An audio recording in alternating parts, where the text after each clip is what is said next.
Hi and welcome to today's masterclass. Today we're going to be talking about how to make new habits stick. And it's such a big problem. I see it all the time. People really honestly want to make change, but they just can't sustain the change that they're trying to make. So hopefully today we're going to learn some strategies that will help you to create some goals and work out how we can really put these into our lives. So we want to work out how are we going to move from where we are now to where we want to be. So from A to B. So what we're going to do is we're going to change our daily habits. For things to change, you actually have to change what you do. So it might be what you eat, what you drink, what time you go to bed, whatever it is that you're trying to achieve. But we actually have to commit to making change. It's not easy. We know what we need to do in theory. And this is where learning and knowledge is really important. But how to implement that knowledge and get action and results is even more important. Putting things into action consistently to get results is elusive to many of us. Or you might start off really well, like with your New Year's resolutions, but by the end of January, it's all over and you're back to where you started. We know that willpower doesn't work because that's what we've tried, especially with those New Year's resolutions. We've tried it. And you know what? Hope is not a strategy either. So people sort of hope that they're going to be able to do it or rely on willpower, but that's not going to work. And this is really important. You have to have this belief. If you think it's going to work or you think it's not going to work, you are right, because the power of your belief, the thoughts and what you tell yourself drives all of your emotions and your actions.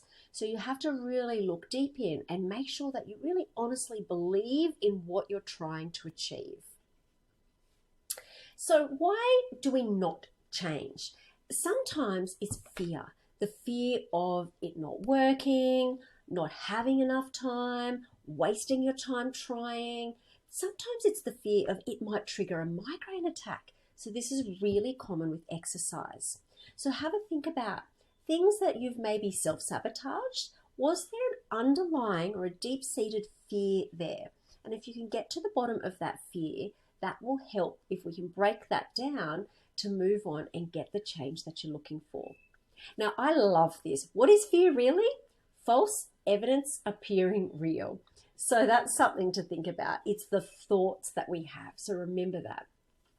Now, my favorite quote, I'm sure you've heard me say it before, from Albert Einstein is insanity is doing the same thing and expecting a different result. So just remember, if we want a different outcome in our life, we actually have to do things differently. Fear is actually not a bad thing. So I often say when people are feeling fearful, congratulations, because fear is the threshold for change. Fear means that you're getting outside of your comfort zone. When you feel fear, you're really living, you're really doing things. And so what we want to do is feel that fear and just do it anyway. Set goals and commit. So courage is fear plus action. So we all have excuses, and the three biggest excuses that I get for people not implementing lifestyle changes to try to help with their migraine attacks is time, money, and whether or not it will actually work. So I always say, especially with migraine attacks, how much time are you losing to migraine? How much time do you spend in bed or feeling miserable? How much time are you losing? So nothing could make up like that time. Nothing's going to get that time back, but we can get that time back from our future attacks by eliminating them if we can. And also remember, with these courses, you get lifetime access, free upgrades, and complete instant access. So you can make it work within your time schedule. The second thing is money. So my online courses only cost a fraction of what my in-clinic clients pay. That was a bit of a tongue twister. So I just think investing in your health now and saving in the long term, whether it's on lost days at work or medication or lots of other different things you're going to try in the future, it just paying for health is just a no-brainer for me. And the third is, will it work? So everything you learn with my courses is backed by science, and it's all got a money-back guarantee. So it's really important when you are trialing new things to make sure that there is some evidence behind them. So getting back to getting these things into place, the most important thing for taking sustained action is knowing why. Why do you want to get rid of these migraine attacks? How are they affecting your life? Why are you listening to this masterclass? Why do you want to say goodbye to migraine? And the answer is not because I'm sick of the pain. We need to delve in deeper than that. We need to look for that emotional event or that time when you finally had enough. And often people remember something triggered this, like, right, that's it, something has got to be done. And it's often when you've missed out on something. So it might be like a friend's wedding, or you lost your job because you were unreliable, or just that look on your child's face when you're constantly letting them down and they don't understand. Everyone has a moment that drives them to want to make change. So if you can remember why you're making these changes in the first place and keep coming back to your why, it will really help you to stay motivated. So try to get in touch with that moment. What is driving you to be a better version of yourself? And you will not have to rely on self-control because you'll be so motivated. So I think now is a good time to stop the recording and really try to delve into your why. So, most people, if I do this exercise with them in person, they'll be like, oh, because I'm sick of the pain. But what I want you to do is keep going deeper and deeper and deeper until it's not just a thought, but it's a feeling in your body, and like you're feeling really emotional about it. You might be getting angry or sad, but it's feeling really visceral. So an example I've got here is, because I want to be a good mum. But why? Because I want to be available for my kids when they need me. But why? Because I don't want to have to take medication just to get things done and to be there for my kids. I want to be dependable and reliable. But why? I want control. I want to be able to choose what I do with my time, how I live my life. Migraine has taken that away from me, and I want to be the boss of my body. And you can see that you can get to this level where you're feeling really angry or really emotional about it. And then write this down.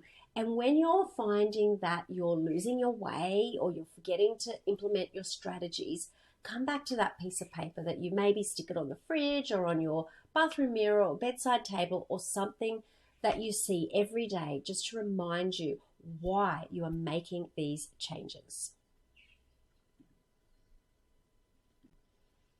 So once you've got your why, I think it's really important to use this in a visualization and visualize what you're going to feel like once you've achieved the result that you're looking for. So use the example of your child. So imagine that you're jumping on the trampoline with them, you're hearing the sounds of their laugh, you're smelling the grass, you're feeling those bubbles of joy inside, and really embody this feeling. So again, don't just sort of think, oh yeah, I'll be available all the time and I'll be reliable. Really visualize until you're feeling it within your body. So not only have you got your why, but you're feeling what it feels like to get to that end result. And this, once you feel it in your body, it really just changes something in your brain that just ups the ante with your level of motivation. So it's really important to remember that improvement doesn't happen in a straight line. And so we don't want to dabble. We don't want to just give it a bit of a go and then give up at the first sign of a hiccup. We want to play all in. Otherwise, you'll say, oh yeah, I tried and it didn't work. And you'll give up before you have the chance of success. So I love this little mastery curve here. You can see on the bottom is time, and then on the side is results. And you can see at the beginning, normally we get a pretty sharp rise, like we see improvement pretty quickly, but then it plateaus. Sometimes it might even go backwards a little bit. And it's kind of this step. We go a little bit backwards, a little bit forward, a little bit backwards, and it really slows down. So often the time people give up is after that first, like, it's improvement, when it starts to plateau a little bit. And that's when you'll say, oh, it doesn't work. But if you just keep persisting and you just go all in, you will get there. You will be able to achieve whatever it is you've set out to achieve. You've just got to remember this stage of the mastery curve and not expect it to keep going up exponentially. So 3 strategies you can use to master a new habit. So this is 3 different ways people normally go about it. So the first one is you're going all out, but you get yourself so stressed out about it. You're kind of overdoing it. You get the results, but it's a challenge. It's really hard to sustain. And dieting is a good example of this. People be like, oh, I'm giving up dairy and gluten and sugar and alcohol and everything. And they'll be super good for like 1 or 2 weeks or whatever, and then it's all too hard, and before you know it, you're back to eating everything like you were before. Whereas it would be much more sustainable just to choose one thing and then just slowly implement it and be sustainable. So when I say, go all in the last slide, really give it your all, I don't mean go ridiculous all out and get really stressed about it, because you will end up giving up. The second one, which we talked about with that curve, and we often see it when that big improvement sort of starts to plateau, is you try for a while, but then you try something else before you've really given it a good go. So you're a bit of a dabbler. You try this and you try that, and you're like, nothing really works for me, but it's because you haven't really given one thing a really good red hot shot. So we really want to make sure that if you're going to do something, really commit to it. And then the third way is through persistence. And this is one of my favorite words, persistence. It means that you're not going to give up. You're not going to go overboard. You're not going to get stressed. You're just going to keep progressing slowly. You're tuned into your why. You've got that feeling in your body. You're aware of the cycle, but you just keep plodding on until you get to where you want to be. And this is the one that I highly recommend you go for when you're trying to implement a change or a new habit. So being persistent and acting with consistency, they're 2 of my favorite buzzwords. Super important. Results will only happen with consistent action. And I said before, you've got knowledge and action, and that is when you'll get results. So learning is all well and good. So having the information, but you actually have to implement that information. So we need the action, and that's when we see the improvement. And I'll often say to people, don't forget the Pareto principle. So it's the 80-20 rule. 80% of the time, you need to be making the choices that align with your new value, which is prioritizing your health, trying to reduce these migraine attacks. It's okay to slip up sometimes. What you do sometimes doesn't matter. It's what you do most of the time that matters. So let's use exercise for an example. So you don't have to exercise 100% of the days of the week. Let's say if you exercise 80% of the days of the week, or 80% of the time you've allocated, then you're still going to get results. If you slip up with your diet 20% of the time, it's okay. You're still going to get results. If you're slipping up 80% of the time, no chance you're going to get results. So it's really important. Like before, we talked about that first one where they go all out and they get stressed. They're going for 100% of the time. We don't need to do that. We just need to go slow and steady wins the race, and just keeping that consistency with around about an 80% effort. So really important not to push yourself too hard and too fast. So how do we guarantee success? How can we make these new habits stick? So first of all, we need the understanding. So we need the learning. You need to know what you need to do. You might need to listen to the information a number of times. So if you've done one of my courses, just listening to it once might not be enough. Sometimes you need to revisit it. I often say to people, do it every month for a few months until it's sort of second nature to you. Once you know what you need to do, repeat it until you get results. So you need to immerse yourself in this new habit.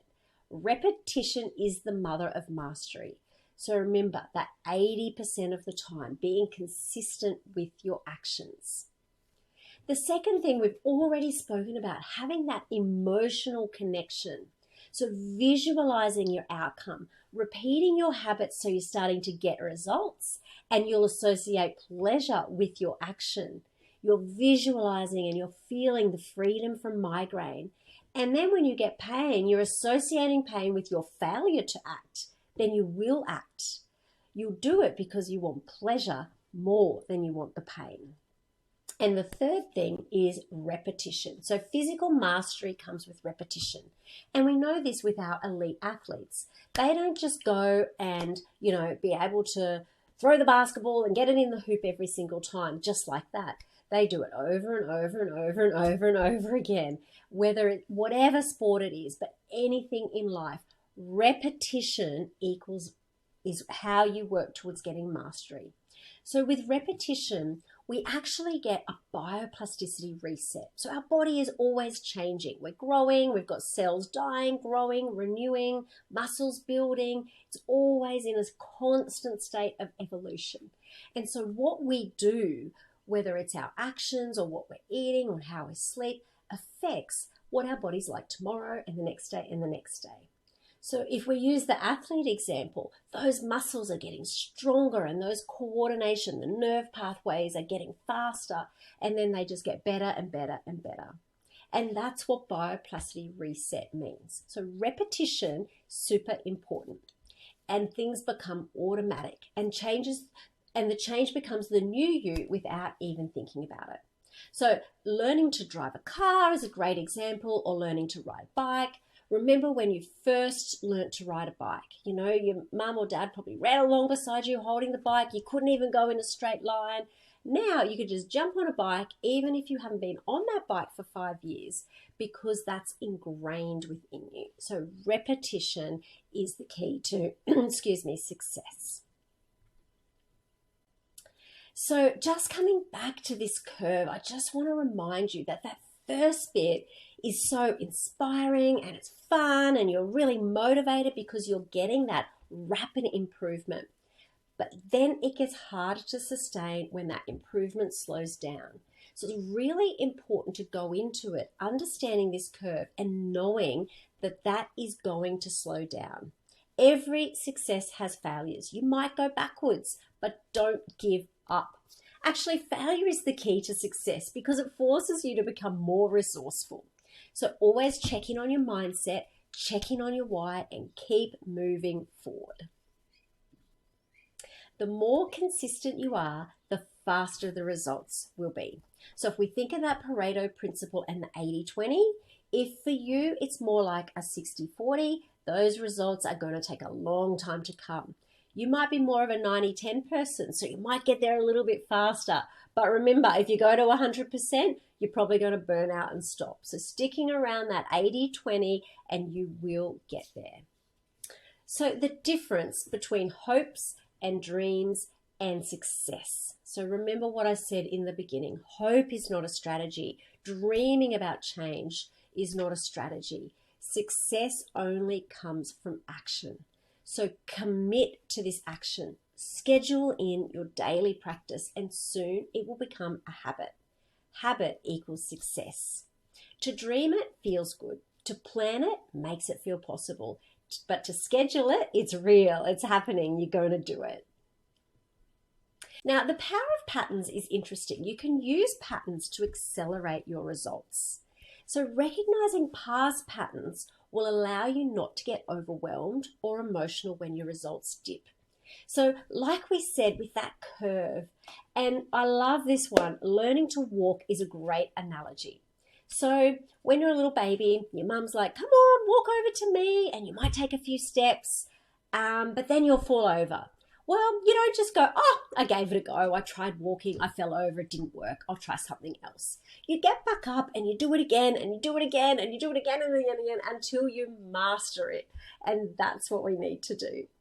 And if we don't have past patterns that allow us to see that pattern, we can create new patterns. So if you're not sure where to start, just go over the information and just start anywhere, just starting small, and you can slowly build on that.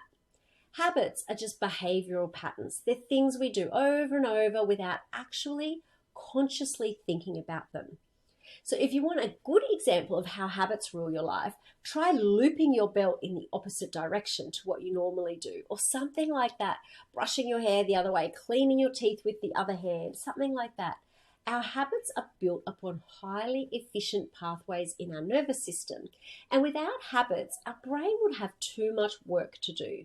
So it actually creates these habits so that we're not having to constantly work everything out. So we don't have to say, okay, how do I clean my teeth again? How do I get the toothpaste from the tube to the brush? We just know. It's just automatic. We can just do it. Our brain doesn't need to use much of its power to get those things done. So habits are a really efficient way of using our brain. So as I've already said, it's really important just to start small. Start with the smallest unit of behavior you can think of that moves you towards your goal. And do this for all of your new goals. If you go all out, too big, too soon, you are going to burn out, you are going to give up. So an example here is with meditation. So rather than going, right, I'm going to meditate, the science is there, it's backed by evidence, I know I need to do it, I'm going to do 2 sessions of 20 minutes every day from this day forward. Honestly, it might happen, but in my experience, it's highly likely not sustainable because you're just not used to doing it, and you won't be able to find the time, and there'll be every excuse in the world. But if you start by saying, I'm just going to focus on my breath for 30 seconds every day. So remember our habit stacking, so adding one habit onto a pre-existing habit. So you might say, I normally have a cup of tea in the afternoon when I get home from work. Once I finish my cup of tea, I'm just going to sit there in my chair with my eyes closed and just focus on my 1:2 breath for 30 seconds. So breathing in for 3 and out for 6. I'm just going to do that for 30 seconds. I'm going to do that every day for a week, and then I'm going to build on it. So that might not be what your choice is, but just as an example, that is very achievable. It would be highly unlikely that anybody couldn't achieve that. And then once that becomes part of your ritual and part of your habits, then you can build on it. And before you know it, you are sitting there doing your 20-minute session, and then you can add in, well, where can I start this in a second session in the day? So linking that small behavior to something that's already a habit, I call it habit stacking, makes it a lot easier because you're already doing something, and then you know, when I do this, I do this. You're not trying to carve out new time in your day for that habit. And then when that's automatic, you just increase it bit by bit until you reach your goal. So for some people, they'll reach their goal quite quickly and it'll be sustainable. But for other people, it might take a few months to get there. But remember, slow and steady wins the race. Now, energy is a tricky one, especially for people with migraine, because often we are quite low on energy, and it's very difficult to embark on changes when you've got low energy. Now, we all know there's things that we can do to help with our energy. So make sure we're drinking enough water, we're getting enough sleep, we're eating the right foods, we're getting our exercise. Sometimes those things can be a challenge for people with migraine. But what really, really, really makes a difference to your energy is your emotional state. And often when we've got migraine, we're feeling very in a negative emotional state. So we're feeling sad, we're feeling down. But emotions are our ultimate resource. And moving into those more positive emotions like commitment and determination, certainty, flexibility, connection, creativity, these are going to give you higher energy. So when you're in the right emotional state, everything else is easy. So a few little hacks I've got to move you from a negative to a positive emotional state is, I've got them written down here. Dancing is a great one. So if you're feeling up to it, you can put on some high energy music that you love. even just listening to that music might be enough. But you can get up and dance like no one's watching. You might sing along. And then the other one is laughing. And I often do this with my children. If they're feeling grumpy or they're feeling negative, I'm like, okay, we're going to fake laugh it off. And we will try to do the silliest laughs that we can do. And it's fake, you know, they're in a negative mood. They don't want to laugh. They don't feel happy. But let me tell you, by the time we've done our fake laughing for a couple of minutes, it's real, honest to true laughter. And that emotional state just changes like that. So try those few things, see what resonates with you. And I think you might just find some energy. So we need to learn how to create momentum. And as I said at the very beginning, we need to start with certainty and a belief that it'll work. So everything starts with our thoughts. We need to believe it. Once we believe it, we've got unlimited potential. So once we've got our belief and then we take our action, that's when we get results. But remember, the hardest part is getting started. If you're taking action but you don't really believe in it, you'll never get results. Because you're always looking to reinforce your beliefs. But if you believe and you take action, those results will come, you'll start to get improvement, and then that will lead to momentum and you'll be unstoppable. So our beliefs are super important, like I've said. So here's an example.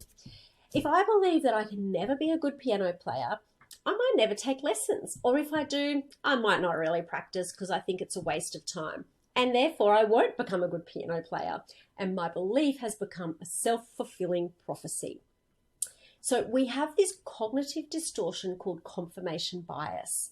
And we tend to believe the evidence that supports what we already believe. And we disbelieve the evidence that contradicts our beliefs. So it's really, really important to look inside and work out what are our beliefs. So whether it's around how much water you should drink or what you should be eating or how much exercise or all those things in relation to migraine. And if you've got a strong belief, really working out where has that belief come from and is it actually true? Is it science backing this belief? Is there evidence or is it just a story that I've made up?